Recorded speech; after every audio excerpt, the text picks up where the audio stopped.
All right, we are looking at number 4, which is the romantic. Tim Burton wrote, if you've ever had that feeling of loneliness, of being an outsider, it never quite leaves you. And I know that in this chapter they reference Edward Scissorhands as kind of a typical 4, because a 4, one doesn't realize that there's anyone in the world who's even close to like they are. They're always feeling different than others, and in that feeling, they also get the sense that they're feeling deficient. Like there's something about me that is missing. But yet that uniqueness too is so great. So I'm going to start again with kind of the list of some of the things of what it's like to be a 4. I like things that are unconventional, dramatic, and refined. I'm definitely not a fan of the ordinary. I never really felt like I belonged. I have so many feelings in a day, it's hard to know which ones to pay attention to first. Some people think I'm aloof, but I'm really just unique. In social situations, I tend to hang back and wait for others to approach me. Melancholy is comfortable for me, so it's annoying when people try to cheer me out of it. And I'm not like everyone else. Phew. The 4, when they're healthy, have a considerable emotional range.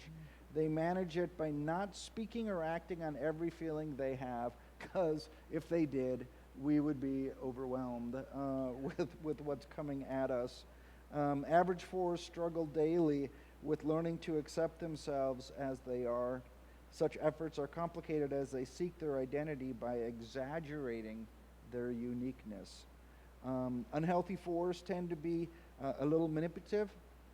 They play the role of the victim in order to create and maintain relationships. I love the story that the authors put in because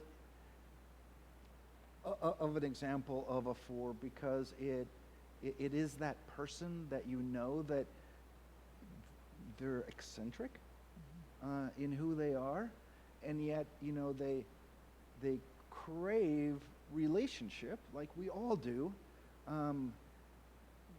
but their eccentric nature actually does the reverse for them. So it's that push-pull type of relationship, because I crave being in relationship with people, but then I wear a hat with a little spinny thing on the top. It's that type of thing where people look at you and they're kind of like, But great artists, great, just the imagination that they have. So, the romantic. It is not surprising that envy is the deadly sin of 4. They envy normalcy, happiness, and the sense of comfort with which others seem to move through life. 4s are blind to what's present and good in their own lives, namely the many wonderful qualities that they already possess, because they look at others and see things that they don't possess. And that's that always feeling deficient kind of. I really appreciated this too, because it's a differentiation I hadn't really heard. In case you were wondering, envy and jealousy are different things. Oh, interesting. Envy has to do with desiring a characteristic that others possess, while jealousy occurs when we feel like something we possess is at risk of being taken away from us. That seems important. Yeah, so envy is is looking at what others possess and desiring that, sort of what we talk about with covet. I was going to say it's very similar to the coveting Yeah, conversation yeah. in the church. Where jealousy, because in my head they were always kind of the same, is that fear of losing something that I possess.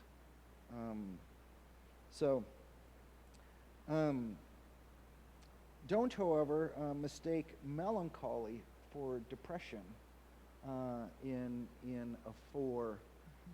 It's that romantic, almost, what's the word I'm looking for, when someone's super high and then manic. They can be super high and then the next moment be super low, and not be uncomfortable with that drastic swap. So like that intro statement, I don't need anyone to help get me out of the low because I'm not in a bad place. I'm picturing like a melancholy for like in a coffee shop when it's rainy and stormy outside and like writing creative things, like that kind of melancholy sense. Yeah. Kind of doing something that differs, again, from what some people might consider normal. But again, that's such a difficult thing to define, right? Like, 4s are looking at everyone else who are normal, but what is normal, right? But yeah, it's that creative, maybe doing something that isn't seen as the common thing, but isn't necessarily so out there that it's unheard of either. 4s as children, 4s often say they felt different and misunderstood by their parents, their siblings, and their peers growing up. There's just something about you, no one understands you and you'll never belong, is that wounding message that they received, because then you get that feeling of being less than, and that's the feeling that then goes with you your entire life. 4s in relationship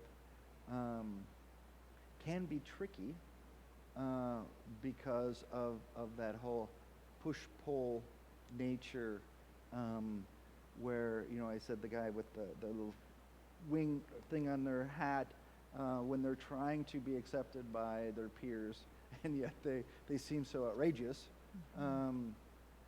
that it pushes the other side. The 4s in relationship,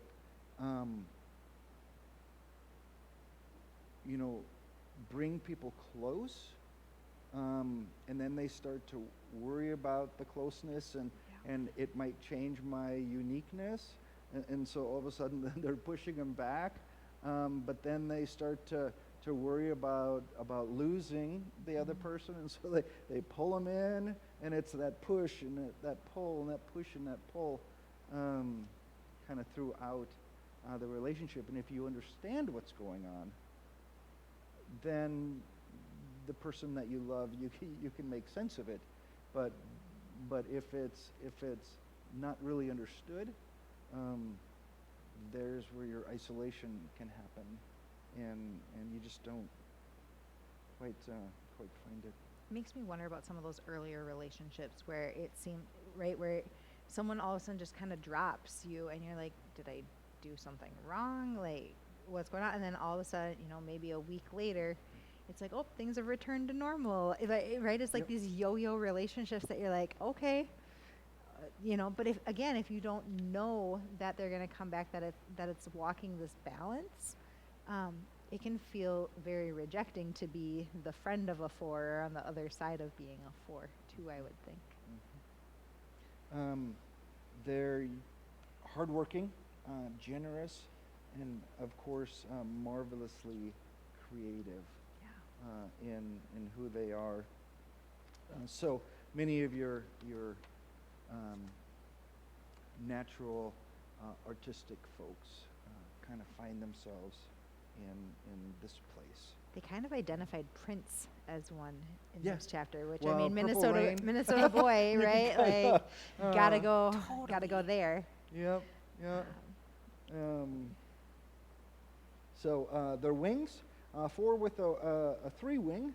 4s are sandwiched between a performer, which is a 3 on the one hand, and an observer, which is a 5 on the other. 4s with a dominant 3 wing want to be both the most unique and the best. So it kind of exaggerates that already very interesting piece of who they are. And 4s with a 5 wing are likely more introverted and a little more unconventional than others. Stress-wise, 4s in stress will begin to look and act like an unhealthy 2. Here they repress their own needs and become excessively dependent on others, craving attention and assurance. Security, those in a good healthy spot. 4s in security take on the traits of a healthy 1, while they stop talking about their creative ideas and actually become disciplined enough to buckle down and to make them a reality. So the spiritual kind of transformation for them, 4s need to hear this loud and clear. There's nothing missing in you. You are as God created you to be. And if we all had the exact same qualities, how boring would our world be? And so you're not deficient. You're just different, like they like to think of themselves as different. Which is a beautiful thing. Yeah. One of the transformational kind of practice that a 4 can do, keep an eye out for envy. You never come out ahead when you compare yourself to other people. Which 4s especially, but right? I mean, such an important message for all of us that comparison piece is And again, tough. just like in 3s, it's that internal dialogue which is driving us. And that's the voice we need to soften. Tune it out. Definitely. Yep. Yeah, 4s say, we see you, you're beautiful, don't be ashamed. Anything else with a 4, a romantic? Nope. All right. Wonderful.